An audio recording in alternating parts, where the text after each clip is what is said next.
C-Clamp was an indie rock band from Chicago, by way of Urbana-Champaign, Illinois. Band history. Sometimes referred to as slowcore, C-Clamp placed emphasis on mood, texture and rhythm. Known for their dense layering and simple, yet beautiful vocal harmonies, C-Clamp released only 2 full-length albums in their career.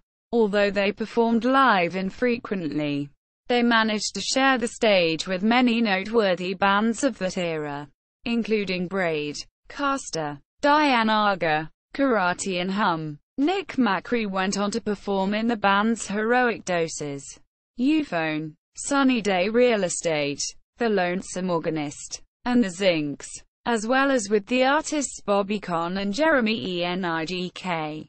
Discography. C-Clamp releases, compilations, Cover the Earth, Mud Records, 1996, Ground Rule Double, Divot, Action Boy Records, 1996, References, External links, Ohio Gold Band page, MySpace.